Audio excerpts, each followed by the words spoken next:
Right, the next question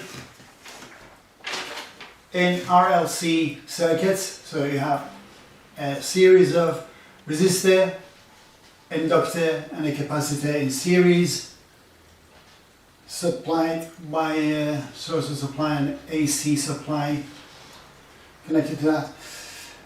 The resistor is 2K, 2 kilo ohm.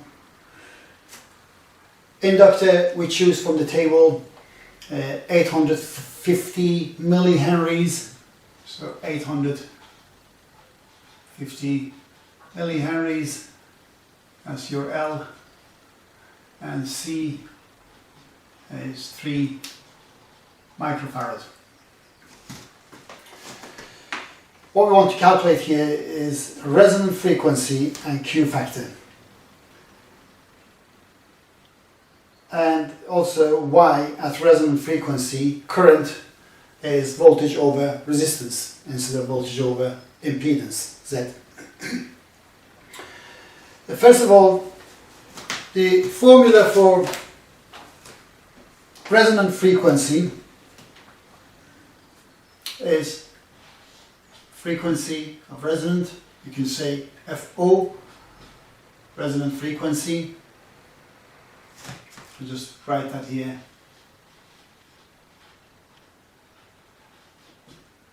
Resonant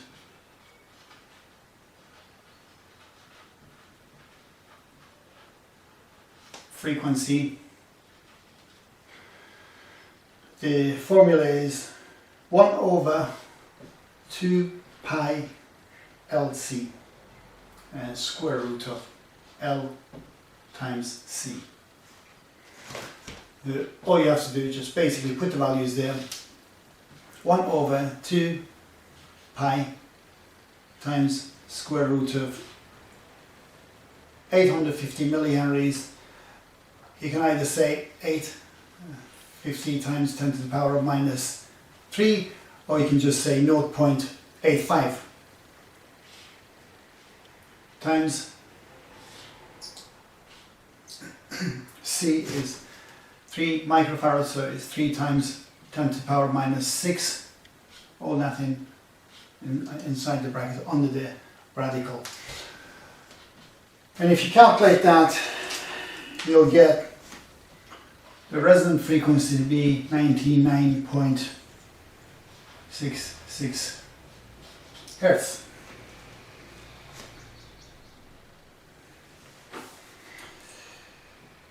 Q factor, Q is 1 over R times square root of L over C.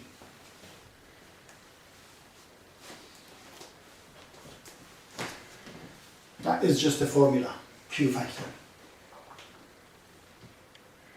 Again, you put the values there, 1 over 2000 times square root of L is 850 millihenries. We can say 850 times 10 to the power minus 3, or you can just say 0.85 over 3 microfarad. That's 3 times 10 to the power minus 6. You do all that calculation, you'll find it's 0.27. Q doesn't have a unit. Because this is a merit question, I'll leave the explanation of Q factor to you. Do a little bit of research, find out what Q factor is and what it does, what it means. Q factor is, just to guide you, is the quality factor. It's a dimensionless number. It's just an indicator of how the performance of the circuit is, the resonant circuit is, or resonator circuit is. So that is just a guideline, so you're not off track completely. So that's basically that's all you have to do for that question. Explain obviously the Q factor, and also why it says I equals V over R. In RLC circuits, usually I is V over Z, Z being the impedance of the whole circuit, but here we have R. The reason is at resonant frequency,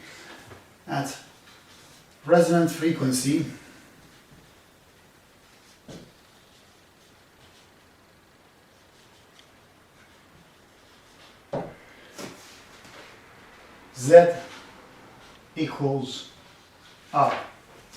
Why? Because XL and XC will be equal and they cancel each other's effects. So XC and XL will cancel each other, because in the phasor diagram, if you look at it, if this is R and this is XL and this is XC, the length of XC and XL are equal, they cancel each other, what's left is R. So Z equals R as far as vector diagram is concerned. And as far as in a circuit, the reaction of a capacitor interacts or opposes the interactions of the inductor in the circuit, so they cancel each other the same amount, they have the same amount of interactions, they cancel each other, all that's left is the resistor. That's why. So that's what you have to explain for that one.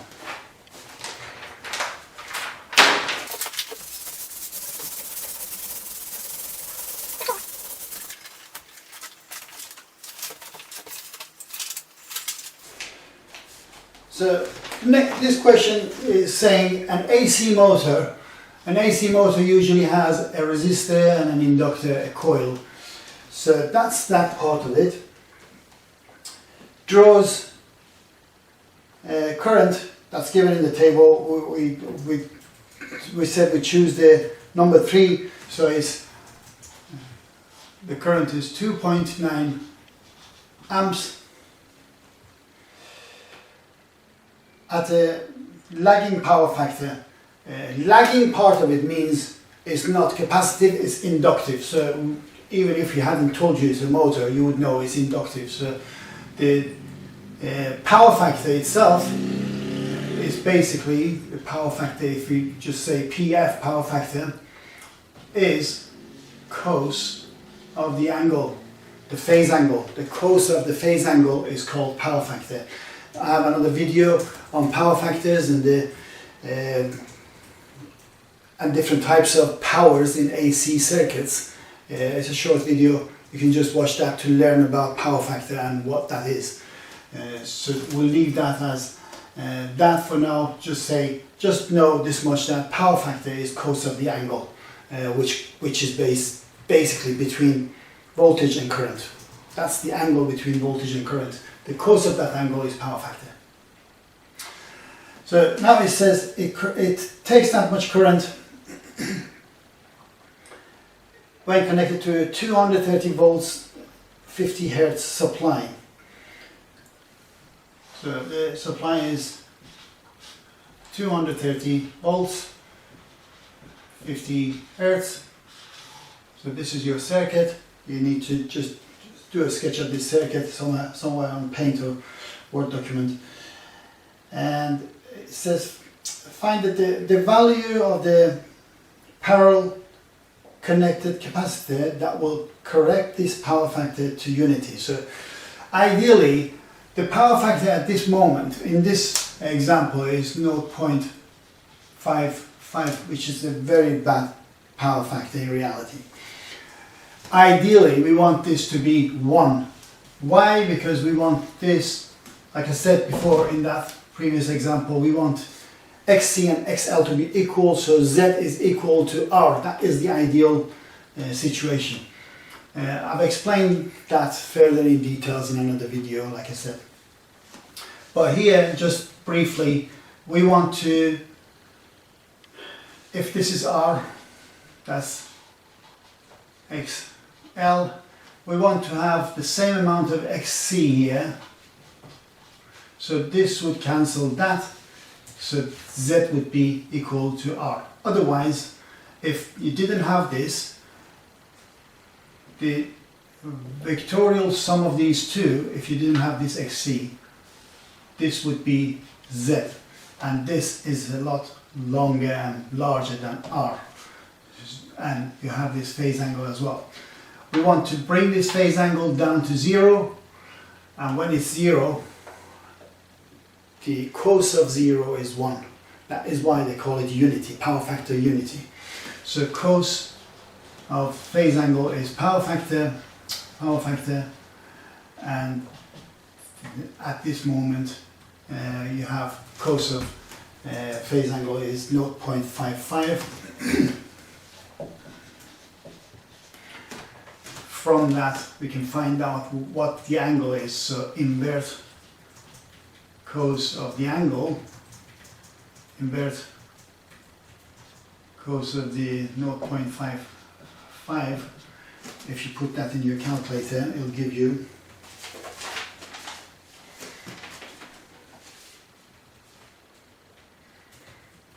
the angle is 56.63 degrees. Make sure the calculator is set on degrees rather than radians.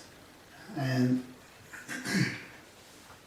so what we're saying is the angle that you already have as it is 56.63, or the power factor of 0.55.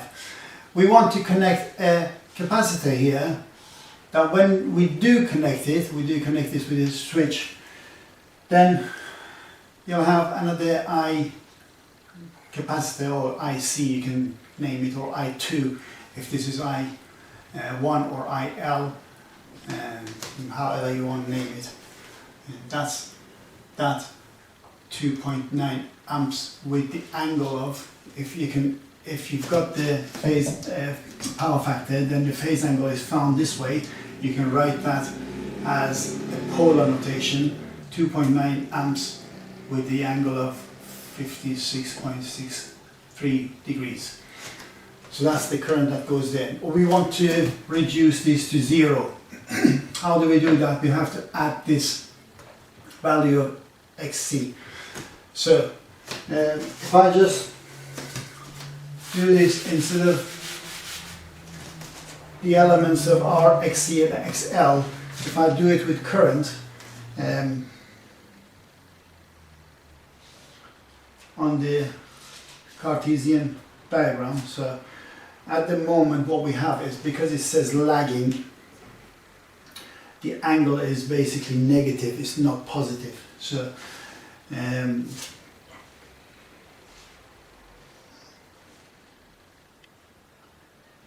we need to have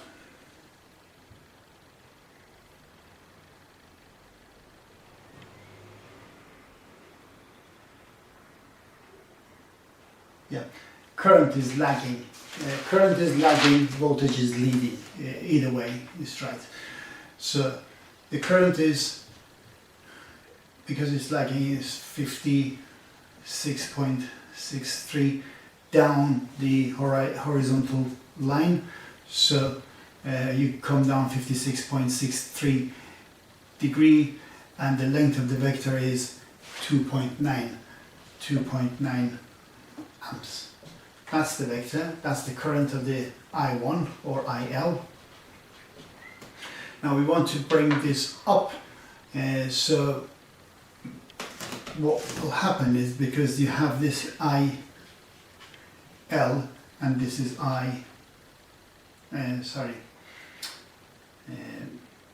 this is IL altogether. If we just name it I1, that would be better. I1 and IC or I2, you can just name that. For this I1, there's two elements for it. There is a real value, a real number, and an imaginary number for that.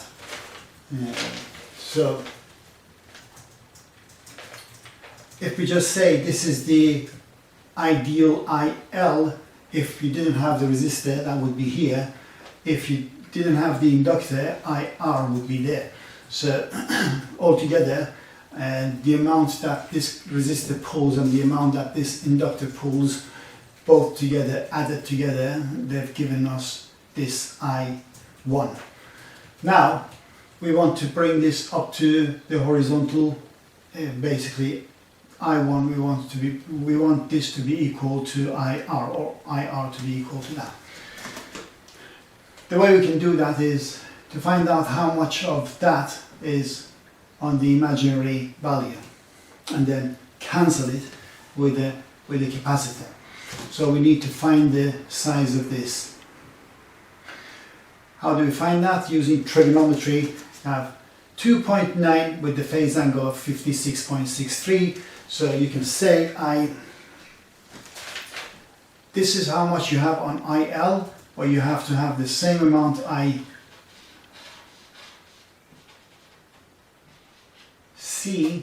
Capacitor should give you the same amount, this much. So this would cancel that, and then that would just go up to 0 degree. So IC, I can say, equals I1 times, if you want to find this is the angle, this is the vector of, if you consider this right angle triangle,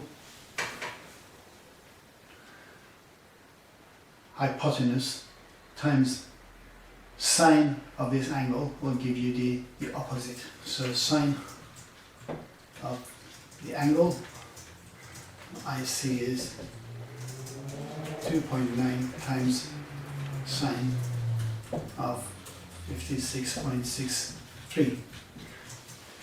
Again, if you put that value in your calculators,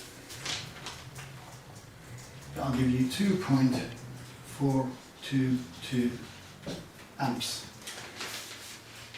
So this current, once you connect this, has to be 2.422 amps. And because it's a capacitive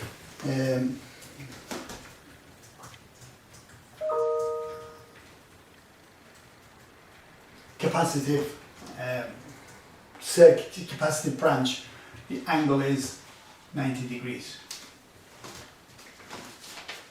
In the polar format it would be that way, 2.422 amps with the angle of 90 degrees.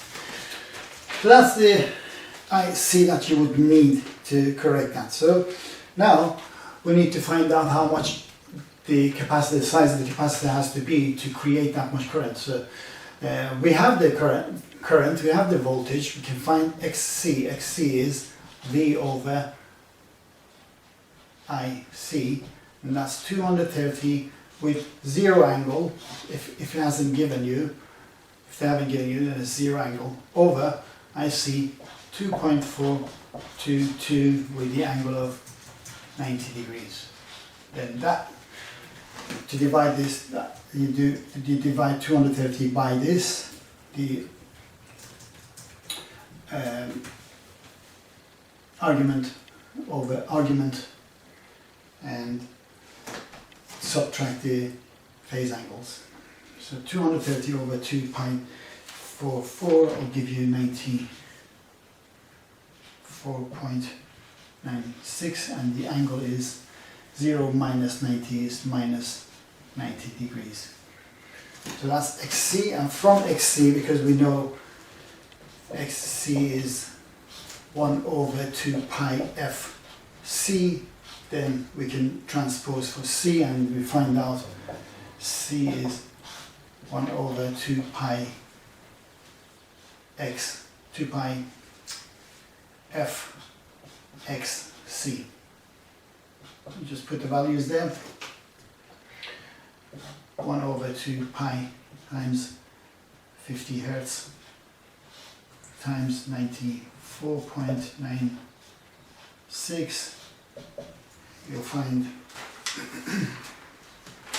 C to be 3.32 times 10 to the power of minus 5. We want to make that so it's some sort of a normal standard unit, so it'll be 33.2 microfarad. C equals that microfarad. So you need that much capacitor to bring this back down to 0 angle, and your current would be on the horizontal axis. The total current now, at this point, when you have the capacitor and inductor all together in the circuit, is I1 plus I2, or you can say I1 plus IC, but it's not a vectorial, it's not algebraically sum. They're not algebraically summed up. They are vectorial sum. So that means you have to put a vector on top of them. It's a vectorial sum of I1 and IC, as I showed you. This one and that one, because they're vectors, they're not just normal numbers in one axis, two different axes. So then we have 2.9 with the angle of 56.63. That's the polar notation of the first one plus the second one, 2.422 with the angle of, I should have put down here, right.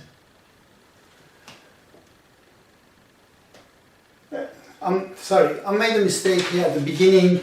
When we said lagging, I should have put minus here because it says lagging. So, and you can see the current of the inductor is down here.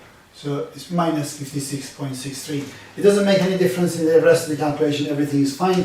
So the cos of the angle is 56.63, but you put minus here in front of it because you know it's lagging. And you do the same here. I see, again, sign of, if you put minus, it won't make any difference. It means it'll just give you minus, but you have to, you want to find out the equivalent of this in a positive way. So just leave it as that to basically cancel the other one. Then yes, that would be negative, but negative is what we are finding here is IL. What we want to find out is IC is equal to IL in a negative way. So if it's negative, that will be positive. That's fine. And that one is correct. The current of the capacitor is leading. As you can see, it's up there 90 degree. And that's XC. C is fine, everything is fine here. The only mistake I made was just lagging was not negative. It should be negative. So we put down negative here, and that's I1 in the polar format plus I2 in the polar format, 90 degree.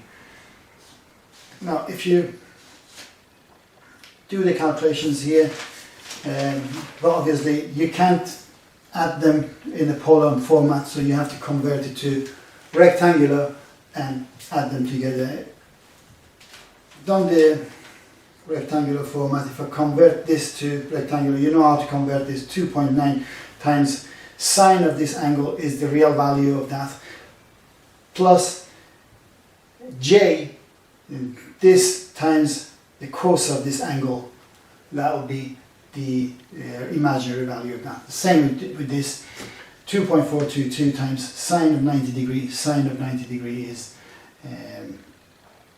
0, so the real value is 0, plus j 2.422 times cos of 90 degrees. Cos of 90 degrees is 1, so it would be basically j 2.422 for that one. For this one, so for that one, I'm just going to write IT is 1.595 minus j 2.422. This is what you find if you convert this to rectangular. Plus that one, because it's a 90 degree, if you convert that, it will be 0 plus j. I'm not going to write the 0 here, plus j 2.422. And you can see the equal, so this and this will cancel each other. So that's basically what we were saying here. This imaginary element of this current cancels the imaginary element of the capacitor current, and all you're left is IT equals 1.595 in a real term, real values, amps. And that's all you have to do for that question. So we found the capacitor that needs to be connected to bring the phase angle to 0 or cause the power factor unity, and then the value of current now when both of them are connected, the capacitor is connected to the circuit, the total current is that much. And that's that.